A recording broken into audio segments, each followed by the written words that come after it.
A 29-year-old man is now facing charges for allegedly threatening the mayor of Brampton, Ontario. Peel police say that Mayor Patrick Brown was put under police protection after threats against him and his family were first reported in late June. Mark Carcassole is following the story for us from Toronto and take us through what happened here, Mark. Yeah, Ian, we only really learned that Mayor Patrick Brown was under heightened security from Peel Regional Police officers within the last day or so. It came up during the question period at an unrelated news conference. At the time, police had not made an arrest and they didn't give many details about it. Today, they announced that they have made arrests and they've given more details. As you mentioned, the threat came in to Mayor Brown's City of Brampton email address sometime last month.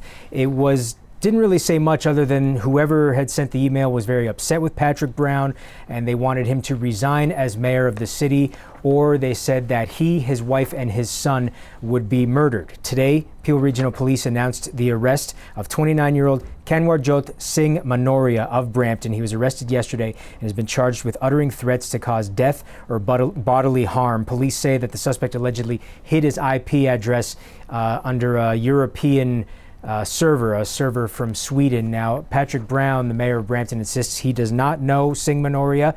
As of this morning, Manoria had been held in custody pending a bail hearing, according to Peel Regional Police. Police also say they seized electronic devices as part of their investigation. They have not concluded their analysis of those devices, though. Right now, they're not really saying much in terms of a motive, although Mayor Brown himself has said that this came shortly after he was in Ottawa, advocating for the designation of a group known as the Bishnoi Gang as a terrorist entity here in Canada. The Bishnoi Gang is an organized crime group out of India. It has about 700 members, known for violence and extortion. And it's speculated anyway at this point that these threats may have had something to do with Mayor Brown's stance against that, but regardless, now a suspect is in custody. Police say they believe that Manoria acted alone in this case and that he is no further threat to the mayor, his family, or anyone else in the city of Brampton. Okay, Mark, thank you so much. And the mayor of Brampton, Ontario, Patrick Brown, joins us now. And Mayor Brown, first of all, I'm sorry you and your family had to go through this. I appreciate you talking about it. And what have the last few days been like for you and your family? Well, unfortunately, it's part of the job. It's not the first time I've received a death threat. Probably won't be the last time. But what was egregious about this instance is that it wasn't just myself. It was my wife was named. My 5-year-old son was named in this death threat, and they certainly didn't sign up for this. And so it's worrisome, but I've got great confidence in law enforcement, and I felt that they would get to the bottom of it. Yeah, but it must make you just kind of, especially with your family involved, and especially with a young child, look over your shoulder, at least figuratively, all the time. What was life like for you and your family? Well, we did have some police security, and so that gave us assurances that there was individuals looking out for us. But we were given a photo of a person to look out for, and so that in itself is unnerving, especially when you go to so many community events, large events. But like I said, I get to see on a daily basis as mayor the great work of Peel Police, and so I had a great level of confidence that they would do their job and do it well.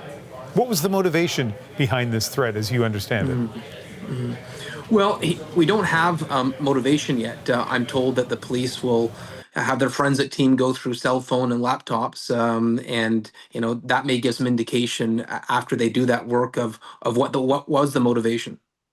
And what do you know about how they managed to track down the person who allegedly made this threat? What really speaks to the great police work, the threat was made using a server in Sweden that was normally difficult to track down, but they were able to track down the server and the person making the threat, who was actually in Brampton at the time. And so it really speaks to the sophistication of the digital investigations that can happen nowadays. I read that you say that this is not the first time you've received a threat. You were at a Blue Jays game one time when you got notified of a threat. Tell me about that. Yeah, the first time this happened 4 or 5 years ago, I was at a Blue Jays game, got a call that there was going to be a police detail sent to my house because intelligence was shared from a different law enforcement agency in a different country that there was a threat to my life. And for a period of 5 to 6 weeks. At that time, I had police security, and then they told me after the threat was exhausted that not to worry. In that case, I didn't get any details about why the threat was exhausted or what the nature of the threat was. At least this time, they were very specific in terms of who the individual was and that the person was arrested and apprehended. For a long time, I've said to people one of the great things about Canada, and there are a lot of great things, is that generally public officials can walk around freely and safely. I've interviewed federal cabinet ministers on the street in Toronto, for example, without any staff members or certainly no security around. I've seen premiers walk around without any security, and it should be the same for mayors. What message do you have for people about the kind of the tone of politics right now in Canada? Well, I get that a lot of people are worried. There's probably more transnational crime in our country than we're accustomed to. Having said that, my message is I didn't change my schedule. I continued to be active in the community, go to my council meetings, attend my Canada Day event that was, a large public outdoor venue. And I did so because I don't think we should ever be bullied from these threats. If someone can succeed in changing our behavior because of threats, then they diminish our democratic institutions. And I was elected to do a job, and I fully intend on doing it. Patrick Brown, thank you very much for talking about this. My pleasure. Thank you.